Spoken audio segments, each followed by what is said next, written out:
To Ganesh studies.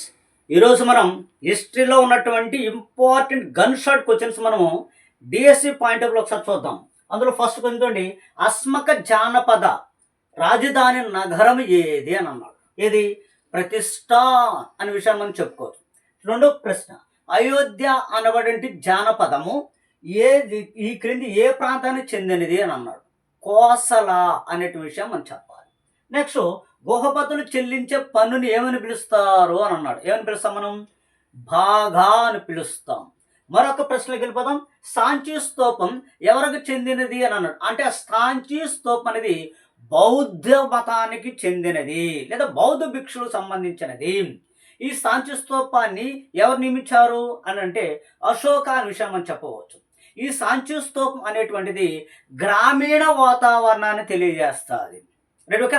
ఈ సాంచీ స్తూపం అనేటువంటిది మధ్యప్రదేశ్లో ఉన్నదనే విషయాన్ని మనం చెప్పుకోవచ్చు. నెక్స్ట్ మనకు ఉత్తరప్రదేశ్లోని ఉన్న మహాజనపదాలు అని అన్నాడు. ఉత్తరప్రదేశ్ రాష్ట్రం ఉంది కదా, ఆ ఉత్తరప్రదేశ్ రాష్ట్రంలో ఉన్న జానపదాలు ఏవి అని అన్నాడు. ఏవి ఉన్నాయి ఇక్కడ మనకు? పాంచాల అనే జానపదం ఉంది, వత్స అనే జానపదం ఉంది, మరియు సూర్యసేన అనేటువంటి జానపదాలు ఉన్నాయి విషయాన్ని మనం చెప్పవచ్చు.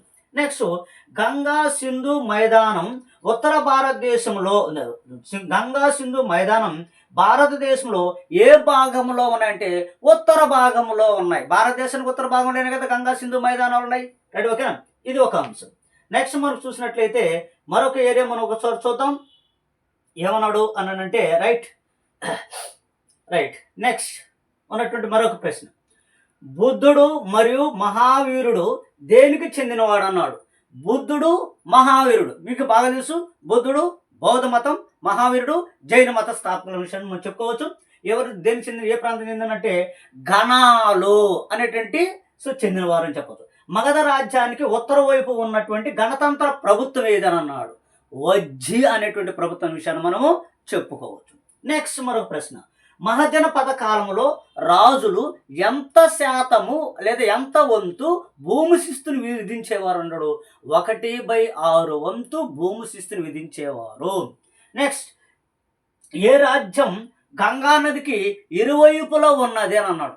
మగధ రాజ్యం అనేది గంగా నదికి ఇరువైపులో ఉన్నదని విషయాన్ని మనం చెప్పుకోవచ్చు. నెక్స్ట్, ఇక్కడ ఎవరి కాలంలో మగధ రాజ్యం భారతదేశంలోని వాయు భాగం నుండి ఒరిస్సా వరకు విస్తరించింది అని అన్నాడు. ఎవరి కాలం అంటే మహాపద్మానందుడి యొక్క కాలంలో వాయువు నుంచి ఒరిస్సా వరకు మగధ సామ్రాజ్యం విస్తరించిందనే విషయాన్ని మనం చెప్పవచ్చు. ఈ మహాపద్మానందుడినే రైట్ ఓకేనా అర్థం. రైట్ ఓకే, ఈ యొక్క కౌటిల్యుడు రైట్ ఓకేనా చంద్రగుప్త మౌర్యుడు వీళ్ళిద్దరు కలుసుకొని మహాపద్మానందుడిని సింహాసనం నుంచి పక్కకు దొలి రైట్ ఒక మౌర్య సామ్రాజ్యాన్ని స్థాపిస్తారు అనే విషయాన్ని మనం చెప్పుకుంటాం. అక్కడ ఎవరు? కౌటిల్యుడు మరియు చంద్రగుప్త మౌర్యుడు. నెక్స్ట్ మనకున్నటువంటి అంశాల్లో మరొకటి ఏరియా మనం చూద్దాము. ఏమన్నది? రైట్, మరొక ప్రశ్న, ఏ రాజ్యం 16 గణరాజ్యాలలో గొప్ప రాజ్యం అన్నాడు. ఏది? మగధనే కదా, మగధ రాజ్యమే కదా. అటు గంగా నదికి ఇరువైపులో ఉన్నది, విస్తరించి ఉన్నది అని చెప్పవచ్చు. నెక్స్ట్, మౌర్య చంద్రగుప్తుడు ఎవరి సహాయంతో మగధ రాజ్యానికి రాజు అయినాడు అని అన్నాడు. చూడు, కౌటిల్యుడు 12 కుట్రలో భాగంగానే మహాపద్మానందుడిని ఓడించేసి రైట్ ఓకేనా కౌటిల్యుడు చంద్రగుప్త మౌర్యుడు సింహాసనం ఎత్తాడు. నెక్స్ట్, మహాపద్మానందుని తొలగించి మౌర్య సామ్రాజ్యం అంటే చంద్రగుప్త మౌర్యుడు. Right okay. నెక్స్ట్ మనకు ఇండికా అనే గ్రంథాన్ని రచించిన వారు. ఇండికా అనే గ్రంథాన్ని రచించేవారు అంటే మెగసనీస్ ఏ ప్రాంతానికి చెందిన గ్రీక్ దేశుడు. మెగసనీసే మొట్టమొదటిసారిగా భారతదేశానికి వచ్చిన విదేశీ రాయబారి అని విషయం చెప్పవచ్చు. ఈ యొక్క అర్థశాస్త్రంలో ఇండికా ఇది మెగసనీస్ రచించిన ఇండికా అనేటువంటి గ్రంథంలోనే మనకు ఏమున్నదంటే మౌర్యుల యొక్క పరిపాలన విధానము, మౌర్యులు కాలం నాటి పరిస్థితులు తెలియజేస్తుంది ఇండికా అనేటువంటి గ్రంథం. నెక్స్ట్ మరొక ప్రశ్నలోకి వెళ్ళిపోదాం. రైట్, ఏమన్నాడు అని అంటే అశోక ధర్మచక్రాల్లో ఉన్న ఆకుల సంఖ్య అన్నాడు. అశోకుడి యొక్క ధర్మచక్రాల్లో ఆకుల సంఖ్య ఎన్ని అని అంటే రైట్ ఎన్ని ఆకులు? 24 ఆకులు అనే విషయాన్ని మనం చెప్పవచ్చు. 24 గంటల ధర్మం చెప్పమని అని అర్థం. రెండో ప్రశ్న, చాళుక్యుల రాజు రెండో పులకేశి ఉన్నాడు. చాళుక్యుల్లో పశ్చిమ చాళుక్యుల్లో గొప్ప రాజు అంటే రెండో పులకేశి చేతిలో ఓడిపోయినటువంటి పల్లవ రాజు ఎవరు అని అంటారు. పల్లవ రాజు అంటే ఎవరు అనాలి? మహేంద్రవర్మ II అనే విషయాన్ని మనము చెప్పవచ్చు. మహేంద్రవర్మ II అని చెప్పాలి. ఈ మహేంద్రవర్మ II అనేది లేకపోతే ఏమనంటే హర్షవర్ధనుడు అనే పదాన్ని మనము అక్కడ వాడాలి. నెక్స్ట్, కాంచీపురంలోని కైలాసనాథ్ దేవాలయం నిర్మించిన రాజవంశం అన్నాడు. ఎవరు? కైలాసనాథ టెంపుల్ని నిర్మించిన రాజవంశం అంటే పల్లవులు. ఎవరు? పల్లవులు. ఈ పల్లవుల్లో కూడా ఓకేనా ఎవరు అని అంటాడు. అప్పుడు ఏం చెప్పాలి మనం? రాజసింహ అని చెప్పేసి శైలిలో ఉండాలి అనే విషయం మనం చెప్పవచ్చు. కైలాసనాథ్ టెంపుల్ మరియు రైట్ ఓకేనా అర్థమవుతుంది ఇలాంటి అంశాలు. ఇప్పుడు కాంచీపురంలోని కైలాసనాథ్ దేవాలయం ఏ శైలిలో ఉన్నది అని అంటే రాజసింహ శైలిలో ఉన్నది. ఆ రాజసింహ శైలి అనే పదం లేకపోతే ఏముంటుంది అని అంటే ద్రవిడ శైలి అనే విషయాన్ని మనము చెప్పవచ్చు. రైట్ ఓకేనా. సో మరొక అంశంలోకి మనం వెళ్ళిపోదాం. రైట్, నెక్స్ట్ మరొక ప్రశ్న చూద్దాం. ఏ పల్లవ రాజును మామల్ల అని పిలిచేవారు అన్నాడు. ఎవరిని పిలుస్తారంటే మహేంద్రవర్మ I మామల్ల అని పిలుస్తారు. నెక్స్ట్ రెండో ప్రశ్న, ఇక్ష్వాకుల రాజధాని ఏది అని అన్నాడు. ఇక్ష్వాకుల యొక్క రాజధాని ఏదనంటే విజయపూరి అనే విషయాన్ని మనము చెప్పుకోవచ్చు. ఈ విజయపూరిని రాజధానిగా చేసుకొని శ్రీ శాంతామలుడు అనేటువంటి ఆయన రాజ్యపాలన ప్రారంభిస్తాడనే విషయం మనం చెప్పవచ్చు. మరి శ్రీ శాంతామలుడు ఎవరు అని అంటే ఇక్ష్వాకుల రాజ్య స్థాపకుడు అనే విషయం మనం చెప్పవచ్చు. ఈయన మూడో పులోమని అంటే శాతవాహనంలో చివరి రాజైన మూడో పులోమావని ప్రాళదోలి ఈయన విజయపూరిని రాజధానిగా చేసుకుని పరిపాలిస్తాడు. ఈయన కాలంలోనే మేనత్త కూతురుని వివాహం చేసుకుని ఆచారాన్ని ప్రవేశపెడతాడు. తన కుమారుడికే వీరపురుష దత్తుడికే మేనత్త కుమారుని వివాహం చేసే విధానాన్ని తీసుకురావడం జరుగుతుంది. ఇప్పుడు వీళ్ళ కాలంలో చూసినట్లయితే బౌద్ధ మతం అనేది స్వర్ణయుగం అవుతుంది. అది కూడా ఏ రాజు కాలంలో స్వర్ణయుగం అవుతుంది? వీరపురుష దత్తుడి యొక్క కాలంలోనే స్వర్ణయుగం అవుతుంది అనే విషయం మనం చెప్పవచ్చు. అదేవిధంగా వీళ్ళ కాలంలోనే అంటే ఇక్ష్వాకుల కాలంలోనే దేవుడికి గుడి కట్టించిన రాజవంశం అని కూడా మనం పిలుస్తాం. Okay right. సో వీరగళ్ళు ఆచారం వచ్చిందనే విషయం కూడా చెప్పవచ్చు.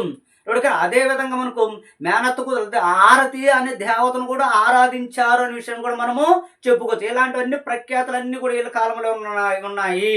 రైట్ ఓకేనా రైట్. సో మనం చూసినట్లయితే నెక్స్ట్ మరొకటి శాతవాహన కాలంలో బౌద్ధ మత పండితుడు ఎవరు అన్నాడు? ఆచార్య నాగార్జునుడు. ఈయన ఆచార్య నాగార్జునుడు నాగార్జున కొండ దగ్గర సో పారావతం అనేటువంటి గృహాలను తొలిపించుకొనేసి అంటే పార్వతం అనేటువంటి ఒక గృహలాగా ఒక ఏర్పాటు చేసుకొనేసి అంటే యజ్ఞశ్రీయే వాటిలన్నిటిని ఏర్పాటు చేస్తాడన్న విషయాన్ని మనం చెప్పవచ్చు. అంటే యజ్ఞశ్రీకి సమకాలికమైనటువంటి వాడు ఎవరంటే ఆచార్య నాగార్జునుడు అనే విషయాన్ని మనం అక్కడ మనం చెప్పుకోవచ్చు.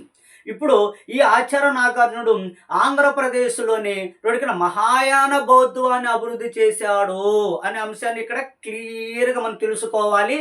సో ఎస్జిటి వాళ్ళు ఒక పాయింట్ ముందు తెలుసుకుంటే తప్పేమీ లేదు. రైట్. నెక్స్ట్ మనకు త్రిసముద్రేశ్వర అని బిరుదు కలిగిన శాతవాహన రాజు ఎవరు అని అన్నాడు. ఎవరు? గౌతమ్ పుత్ర శాతకర్ణి. గౌతమ్ పుత్ర శాతకర్ణి గొప్పతనం ఏంది తెలుసా? శాతవాహనలోకెల్లా గొప్ప రాజు అని చెప్పేసి అంటాం. ఓకే. ఈయన వెండి నాణ్యాలు ఈయన ప్రవేశపెట్టున్నాడు. ఎవరు? గౌతమ్ పుత్ర శాతకర్ణి. ఈ గౌతమ్ పుత్ర శాతకర్ణి యొక్క విజయాలన్నీ కూడా మనకు ఎక్కడ తెలియజేస్తాయంటే నాసిక్ అనేటువంటి శిలాశాసనంలో తెలియజేస్తానమాట. వాళ్ళ తల్లి గారు ఓకే రైట్ ఏంటో అందుకే గౌతమి అంటే తల్లి పేరును ముందుగా చేర్చుకున్నటువంటి మొదటి రాజవంశం ఆంధ్రాలో ఎవరంటే వీళ్ళదే శాతవాహనులే.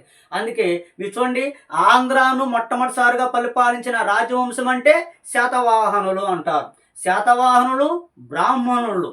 మరి శాతవాహనులు హైదవ మతాన్ని అవలంబించారు. మరి ప్రజలంతా కూడా ఏ మతంలో ఉన్నారు? బౌద్ధ మతంలో ఉన్నారు. కానీ రెండు మతాలను ఆరాధించడం జరిగింది శాతవాహన కాలంలో అనే విషయం అని చెప్పవచ్చు. శాతవాహనుల యొక్క లోగో ఏదంటే సూర్యుడు అనే విషయం అని చెప్పుకోవచ్చు. శాతవాహన సామ్రాజ్య స్థాపకుడు ఎవరంటే శ్రీముఖుడు. కోటి లింగాలని రాజధానిగా చేసుకొని రాజ్యపాలన చేస్తారు. తర్వాత ప్రతిష్టానపురంకి వెళ్తారు. తర్వాత ధాన్య కటకానికి వస్తారు. ఆంధ్రాలో శాతవాహనుల యొక్క రాజధాని ఏదంటే ధాన్య కటకం అని పిలుస్తారనే విషయాన్ని మనకు తెలిసిన అంశమే.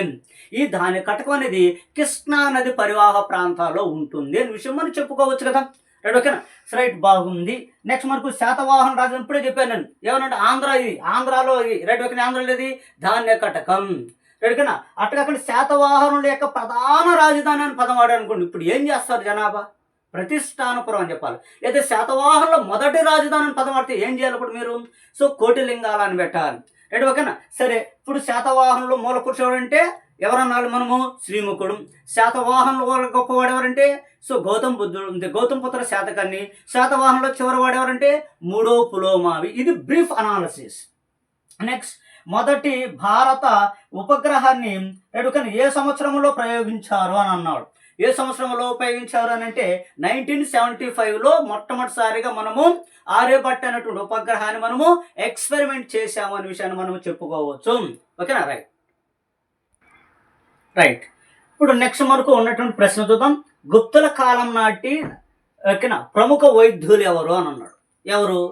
చరకుడు అనే విషయాన్ని మనము చెప్పుకోవచ్చు. మరియు ధన్వంతరి అనే విషయాన్ని మనం చెప్పవచ్చు. నెక్స్ట్ ఆర్యభట్టు మరియు బ్రహ్మగుప్తుడు ఏ శాస్త్రంలో నిపుణులు అని అన్నారు. వాళ్ళు గణిత శాస్త్రంలో నిపుణులు, ఖగోళ శాస్త్రంలో నిపుణులు వాళ్ళిద్దరు. నెక్స్ట్ సంస్కృతంలోని గొప్ప కవి మరియు నాటక రచయిత ఎవరనంటే ఎవరు? కాళిదాసు. కాళిదాస్ అన్నీ కూడా కవిత్వాలన్నీ కూడా సంస్కృత భాషలోనే రాస్తాడు. Very very very very important. ఎందుకంటే గుప్తుల్లో ఉన్నటువంటి అంటే ఎంతమంది అంటే రైట్ ఇప్పుడు ఇక్కడ గుప్తుల్లో రెండో చంద్రగుప్తుడి యొక్క కాలంలో నవరత్నాలలో ఒక రత్నమే ఎవరు? మన యొక్క కాళిదాసు. కాబట్టి నవరత్నాల్లో గొప్ప కవి ఎవరనంటే కూడా ఎవరన్నా కాళిదాసు అని చెప్పాలి. ఇది వెరీ వెరీ ఇంపార్టెంట్ $1 మిలియన్ ప్రశ్న. ఇది ఖచ్చితంగా రాసి పెట్టుకోండి. వరాహమిహుడు ఎందులో నిపుణుడు అని అన్నాడు. వరాహమిహునుడు ఖగోళ శాస్త్రంలో నిపుణుడు. నెక్స్ట్ నవరత్నాలు అనబడే కవులు ఏ గుప్త చక్రవర్తి కాలంలో ఉన్నారంటే చంద్రగుప్త II యొక్క కాలంలో ఉన్నారనే విషయం మనము చెప్పవచ్చు. నెక్స్ట్ మరొక ప్రశ్న ఏంటి అని అంటే రైట్ ఓకే చూద్దాం. మౌర్య సామ్రాజ్యంలో బిందుసారుని తర్వాత సింహాసనాన్ని అధిష్ఠించిన వారు ఎవరు అన్నాడు. ఎవరు? అశోకుడే కదా. అశోకుడే అధిష్ఠిస్తాడనే విషయాన్ని మనం చెప్పవచ్చు. అశోకుడు అనగానే మనము కీలకంగా రైట్ ఓకేనా మనకు ఉన్నటువంటి కీలకమైన అంశాలలో మరొక కీలకమైన అంశం రైట్ క్వశ్చన్స్. మౌర్య సామ్రాజ్యంలో బిందుసారుని తర్వాత సింహాసనాన్ని అధిష్ఠించిన వారు ఎవరు అన్నాడు. ఎవరు అధిష్ఠించింది? అశోకుడు. అశోకుడు సింహాసనాన్ని అధిష్ఠిస్తాడు. అశోకుడు గురించి మనకు తెలిసిందే. అశోకుడు కళింగ యుద్ధం గురించి మనకు తెలుసు. 261 క్రీస్తుపూర్వం 261లో కళింగ యుద్ధం జరిగింది. కళింగ అనేది ఒరిస్సా రాష్ట్రంలో ఉన్నదనే విషయం మనకు తెలుసు. ఆ యుద్ధం తర్వాతే అశోకుడు బౌద్ధ మతంలోకి జారుకుంటాడని చెప్తూ, ఆ యుద్ధం తర్వాతే అశోకుడు ధర్మ విధానాలు ఫాలో అవుతాడని చెప్తూ, ఆ ధర్మ విధానాలు 6 సూత్రాల గురించి 13వ శిలాశాసనంలో పొందుపరిచి ఉన్నాడనే విషయం కూడా మనకు తెలుసు. Okay right. సో కనుక అశోకుడు ప్రపంచమును భారతదేశంలోనే కాకుండా ప్రపంచం మొత్తం కూడా బౌద్ధ మతాన్ని సో విస్తరింపజేసాడనే విషయం కూడా మనం చెప్పుకుంటాం. Right okay. అశోకుడు ఆ బౌద్ధ భిక్షు ద్వారానే ప్రజలకి నీళ్లు ఆహారం అందించాలనే కాన్సెప్ట్ వాడతాడు. అప్పుడే రోడ్డుకి ఇరువైపులా అశోకుడు చెట్లు నడిపిస్తాడు, అదేవిధంగా బావును తొలగిస్తాడు అనే విషయాన్ని కూడా అక్కడ మనం చెప్పుకుంటూ ఉంటాం. Okay right. నెక్స్ట్ మౌర్య చంద్రగుప్తుడు యొక్క ప్రధానమంత్రి ఎవరు అంటే కౌటిల్యుడే కదా. ఆయన విష్ణుగుప్తుడు అని కూడా అంటాం కదా మనం. ఓకే రైట్ ఒక అంశం. నెక్స్ట్ ఎవరు ధమ్మను బోధించాడు అన్నాడు. ఎవరు ధమ్మం అంటే ప్రాకృత భాషలో చూడండి, సంస్కృతంలో మనం ధర్మం అంటాం. అదే ప్రాకృత భాషలో ధర్మాన్ని ఏమంటాము? ధమ్మము అని అనేసి పిలవటం అనేది జరుగుతుంది. సో ఎవరు బోధించాడంటే అశోకుడు బోధించడం అనే విషయాన్ని చెప్పవచ్చు. అశోకుడు. నెక్స్ట్ మరొక అంశం మనం చూసే అశోక చక్రవర్తి ప్రకారం ఏది నిజమైన విజయము అనే పదాన్ని వాడాడు అని అంటే అయ్యా ధర్మ విజయమే అత్యంత ముఖ్యమైన విజయము అని చెప్పేసి అశోకుడు పిలవటం జరిగిందనే విషయం మనం చెప్పవచ్చు. నెక్స్ట్ సత్యమేవ జయతే అనే పదాన్ని ఎక్కడి నుంచి తీసుకోబడింది అన్నాడు. సత్యమేవ జయతే అనే పదాన్ని మాండకోపనిషత్తులోంచి తీసుకోవడం జరిగిందనే విషయాన్ని మనం చెప్పుకోవచ్చు. నెక్స్ట్ మనకు ఉన్నటువంటి అంశాలలో రైట్ ఓకేనా మరొక ప్రశ్న ఒకసారి చూద్దాం. ఇవన్నీ కూడా గణిత స్టడీస్లో విలువైనటువంటి బిట్స్ అన్నీ మీకు ఉన్నాయి. ఓకే ఇదంతా కూడా ఉచితమే. ఇవన్నీ కూడా మీరు చదివితే 20 నిమిషాల్లో మీకు ఒక బిట్టు అంతే, ఇంకేం లేదు. ఇంకా అంతకుమించి నేను చెప్పలేను. సారనాథ్ స్తూపంలో 4 సింహాలు. సారనాథ్ అనే స్తూపం ఎక్కడున్నది? ఇది ఉత్తరప్రదేశ్ రాష్ట్రంలో ఉంటుంది. సారనాథ్ అనేటువంటి ఊరు. ఆ ఊర్లో ఉన్నది కాబట్టి ఆ స్తూపాన్ని ఏమన్నా సారనాథ్ స్తూపం అన్నాడు. ఇక్కడ ఆ స్తూపం పైన 4 సింహాలు ఉంటాయి. ఓకేనా ఆ 4 సింహాలు అంటే 4 లక్షణాలు సూచిస్తాయి. ఆ లక్షణాలు ఏవి అని అన్నాడు. ఏంటి? ఫస్ట్ ధర్మం అంటే ఫస్ట్ 4 సింహాలు. ఫస్ట్ సింహం శక్తి. ఓకేనా ఆ శక్తి గురించి. తర్వాత ఏమన్నాడు? అదేవిధంగా విశ్వాసం గురించి. అదేవిధంగా ఏమన్నాడు? ధైర్యం గురించి. తర్వాత లాస్ట్ సింహం ఏం తెలుసుంటే గౌరవానికి ప్రతీక అనే విషయాన్ని మనము చెప్పుకోవచ్చు. రైట్. ఓకే. నెక్స్ట్ మనకు మన జాతీయ చిహ్నం అధికారికంగా ఏ తేదీన ఆమోదించబడింది అని అన్నాడు.